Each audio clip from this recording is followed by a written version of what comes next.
10 साल बाद इकलौती बहू बनी माँ। ओ बल्ले बल्ले, और शावा शावा, आज तो हमारे बड़े भैया की शादी है। ये चलो चलो सब लोग बारात लेकर जल्दी चलो, मैं जल्दी से अपनी गोपी भाभी को घर पर लाना चाहता हूँ। अरे हाँ हाँ चल रहे हैं ना मोहित, तो नाच। बच्चों, आज तुम्हारे बड़े भैया की शादी है, खूब नाचो कूदो। तुम्हारी भाभी आने वाली है, बारात में मजा नहीं आ रहा। हाँ हाँ माँ, काजल तो तैयार है ना?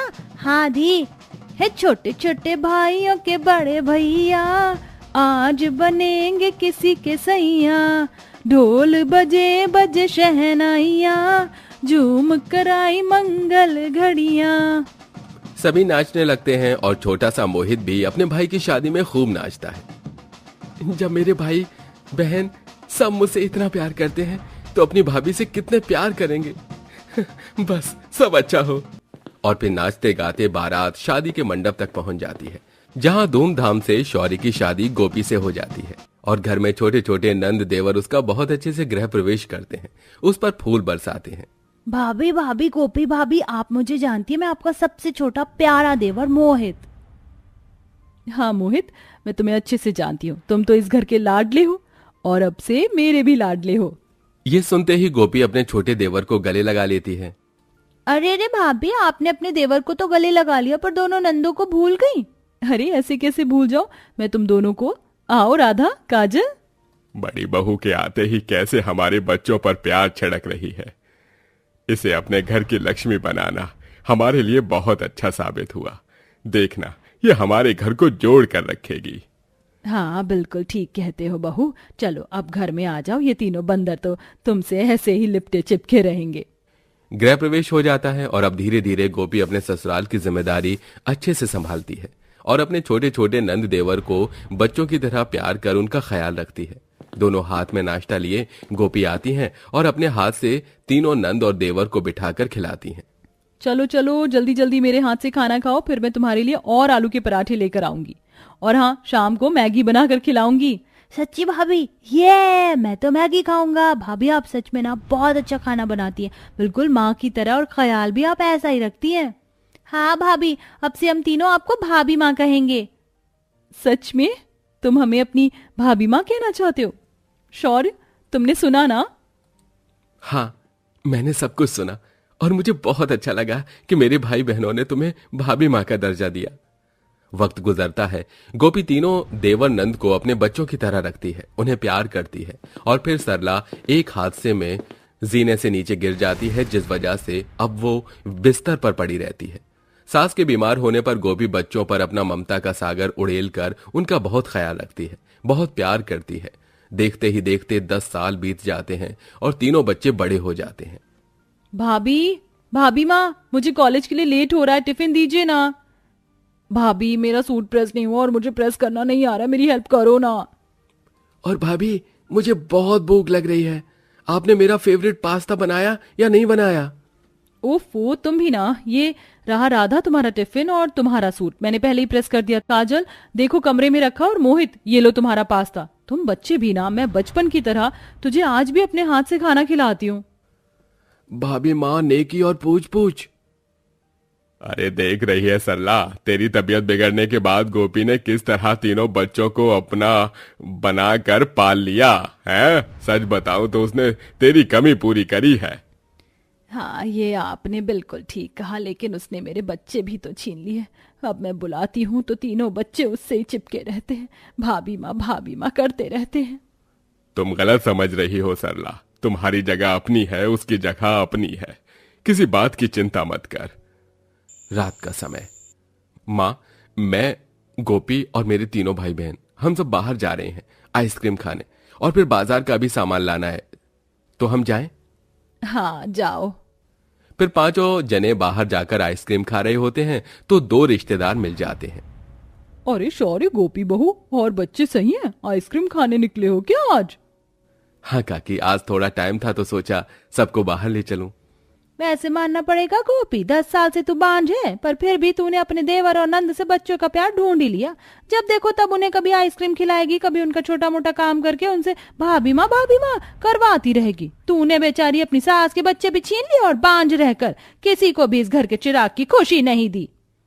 काकी बस कीजिए, मैं अपने देवर और नंद के साथ कैसे भी रहूं, इससे आपका कोई लेना देना नहीं है। और ऐसा कुछ भी नहीं है कि मैंने अपनी माँ जी के बच्चे छीन लिए। रहने दे, तू बांझ है और कितना इस बात को छुपाएगी। ए काकी, मेरी भाभी माँ के बारे में एक शब्द और मत निकालना। उनके कोई बच्चे हो ना हो, हम तीनों उनके बच्चे जरूर हैं। यही तो मैं कहना चाहती हूँ, लेकिन अपना खून अपना बच्चा तो अपना ही होता है। काकी बहुत हो गया, अब जाओ। भाभी माँ आप शांत हो जाइए, इन लोगों की बातों को मत सुनिए। हाँ भाभी माँ। उस टाइम सब लोग घर पर वापस आ जाते हैं तो पड़ोसन सरला को सुनाती है और सरला गुस्से में गोपी को सुना देती है। क्यों री, आखिर तूने मेरे साथ ऐसा क्यों किया? तुम लोग आजकल के ज्यादा ही मॉडर्न हो गए हो। तूने मुझे दादी बनने की खुशी क्यों नहीं दी? तुझे सब बांझ बोल रहे, मेरे बच्चे छीन लिए, इसीलिए तू बच्चे नहीं करना चाहती ना? अरे मेरे शौर्य के बारे में तो सोच। माँ जी मैं बांझ नहीं हूँ, कैसे आपको बताऊं? माँ जी मुझे ये सब मत कहिए, मैं आपको इस घर के चिराग की खुशी जरूर दूंगी, ये मेरा वादा है। गोपी अपने कमरे में बहुत रोती रहती है तो शौर्य उसे समझाता है। गोपी, तुम किसी की बात मत सुनो, क्योंकि जो असल बात है वो हम तो जानते ही हैं। हाँ सॉरी, मुझे सब पता है, तुम जानते हो ना हमने ये सब क्यों किया। लेकिन अब वक्त आ गया कि माँ जी को उनके पोते या पोती की खुशी दी जाए। मैं और ताने नहीं सुन सकती। ठीक है। समय गुजरता है, गोपी और शौर्य अपने बच्चों के लिए प्लान करते हैं और एक दिन गोपी की तबीयत खराब हो जाती है। शौर्य उसे डॉक्टर के पास ले जाता है और जब दोनों घर पर वापस आते हैं तो घर में गोपी के प्रेगनेंसी की बात सुनकर सब लोग खुशी से उछलने लगते हैं। अरे वाह, क्या सच में तुम दोनों ने मुझे दादी बनने की खुशी सुनाई है? आखिरकार इस घर में 10 साल बाद मेरी इकलौती बहू माँ बनने वाली है। मैं बहुत खुश हूँ। हे शौर्य के पापा, ढोल नगाड़े बजवा दो और तुम दोनों सुन लो। तुम्हें अपनी भाभी का बहुत ख्याल रखना जितना उन्होंने तुम्हारा रखा है। हाँ माँ आप चिंता मत कीजिए, हम भाभी माँ का बहुत ख्याल रखेंगे। और भाभी माँ, मैं तो आपको बिल्कुल परेशान नहीं करूंगा। आप मुझे चाचू बनाने वाली है ना? हाँ मेरे बच्चे, आप भी चाचू बनेंगे। शौर्य तुम देख रहे हो ना घर में सब कितना खुश हैं। मैं भी बहुत खुश हूँ, आखिर मुझे वो खुशी मिल ही गई। हाँ बिल्कुल। मैं अभी मिठाई लेकर आता हूँ। मुकेश मिठाई ले आता है और घर में और बाहर के लोगों को सबको खिलाता है और बांझ बोलने वाले लोगों का मुंह बंद करता है। आखिर इतने समय बाद खुशियां घर आई थी तो बढ़ती 7वें 8वें महीने की प्रेगनेंसी में अब सारा काम दोनों नंद को करना पड़ता है और गोपी को बिस्तर पर बैठे बैठे चाय नाश्ता सब मिल जाता है। पल पल दोनों नंद को गोपी के हाथ पैरों की मालिश करनी पड़ती है जिससे उनके मन में जहर बन जाता है। ए राधा और काजल, तुम दोनों फोन में क्या चला रही हो? जाओ अपनी भाभी के लिए गोलगप्पे बना दो और राधा तू उसके पैरों की मालिश कर दे। बस करो माँ, बहुत हो गया। वो प्रेग्नेंट क्या हो गई हैं, आपने तो उनको अपने सर पर बिठा लिया। और नहीं करना मुझे, मैं नौकरानी नहीं हूं उनकी। मुझे भी कोई काम नहीं करना। ये भाभी हैं, हमने इनको भाभी माँ क्या बोल दिया, ये तो सर पर ही चढ़ गई हैं। सारा काम बिस्तर पर करके दो इन्हें। क्या हो गया है? इतने सालों बाद इस घर में खुशी आ गई है, तुम दोनों काम कर लोगी तो क्या हो जाएगा? उसने भी तो तुम्हें प्यार से पाला है ना। हाँ तो भाभी ने प्रेग्नेंट होकर एहसान कर दिया क्या? इससे तो अच्छा कि वो कभी माँ ही नहीं बनती। राधा! ये सुनते ही शौर्य अपनी बहन के थप्पड़ मार देता है। बस कर, बहुत हो गया तेरा। तेरी हिम्मत कैसे हुई मेरी गोपी और उसके बच्चे के बारे में ऐसा कहने की? तू जानती भी है 10 साल उसने इंतजार किया है कि वो मां बने, इस घर में सबको खुशियां दे। उसने जो तुम सब पर एहसान किया है ना, तुम्हें समझ नहीं आएगा। क्यों भैया, ऐसा क्या एहसान कर दिया? बांझ तो थी वो। मैं बताता हूं। नहीं शौर्य, रुक जाइए, किसी को कुछ भी मत बताओ। तुम लोग हमसे क्या बात छुपा रहे हो? बता शौर्य, बता मुझे। मैं बताता हूं माँ। उस दिन जब आप जीने से गिर गई थी तो हॉस्पिटल से लाने के बाद मुझसे तीनों आकर लिपट कर बहुत रो रहे थे। माँ उठो ना। भैया भाभी, माँ देखो ना, माँ को क्या हो गया है। हाँ भैया देखो। तुम चिंता मत करो, माँ जल्दी ठीक हो जाएगी, लेकिन 2-3 महीने कोमा में रहेगी, सिर पर चोट लगी है। घर की ये हालत देखकर गोपी शौर्य से कहती है, शौर्य मैंने दवाई खा ली है, हम अभी बच्चा प्लान नहीं कर सकते। तुम देख रहे हो ना माँ जी की तबीयत कितनी खराब है और काजल राधा मोहित कितने छोटे हैं। वो तो मुझे वैसे भी भाभी माँ कहते हैं। अब मुझे अपने बच्चे की उम्मीद छोड़कर इन्हें अपने बच्चों की तरह पालना होगा। जब ये बड़े होंगे तब हम अपने बारे में फिर सोचेंगे। गोपी, तुमने क्या किया हमारे परिवार और बहन भाइयों के लिए? तुमने बहुत बड़ा सेक्रीफाइस किया है, सच में ये कोई नहीं कर सकता। भाभी माँ, माँ मुझे रोज लोरी सुनाकर सुलाती थी, पर आज वो खुद सो रही है। आप भी मुझे लोरी गाकर सुना दो। हाँ भाभी माँ, हम तीनों को सुला दो।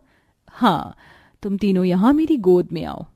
चंदा है तू, मेरा सूरज है तू, तू मेरी आँखों का तारा है तू, जीती हूँ मैं बस तुझे देख कर, इस टूटे दिल का सहारा है तू। उसने तुम्हारे लिए 10 साल तक खुद को बांझ बना लिया, तुम्हें इतना पाला पोसा, और आज जब उसके खुशी की बात आई तो तूने उसके मां बनने के लिए ऐसा बोला। शर्म आती है मुझे तुझे अपनी बहन कहते हुए। उसने तो तुझे अपने बच्चों की तरह पाला है, तूने अपनी भाभी माँ को एक गाली दी है। हे भगवान, बहू तूने मेरे बच्चों की खुशी के लिए अपनी खुशी कुर्बान कर दी।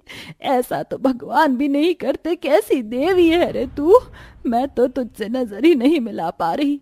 माँ, मैंने जो भी किया इन तीनों के लिए ही किया। ये मेरे बच्चे से कम है क्या? सबसे पहले माँ तो इन्होंने ही बोला मुझे। भाभी, हम दोनों से बहुत बड़ी गलती हो गई, हमें माफ कर दीजिए। हाँ भाभी माँ, हमें माफ कर दीजिए। सच में आपकी माफी के लायक भी नहीं है, बस एक मौका दीजिए, हम आपका बहुत ख्याल रखेंगे डिलीवरी तक। मैंने तुम्हें माफ कर दिया। तीनों देवर और नंद गोपी के गले लगते हैं। दोनों नंद को अपनी गलती का एहसास होता है और वो सब मिलकर गोपी का बहुत ख्याल रखते हैं। और अगले महीने गोपी एक प्यारे से बेटे को जन्म देती है और आखिरकार सब उस बच्चे के साथ खुशी खुशी रहने लगते हैं।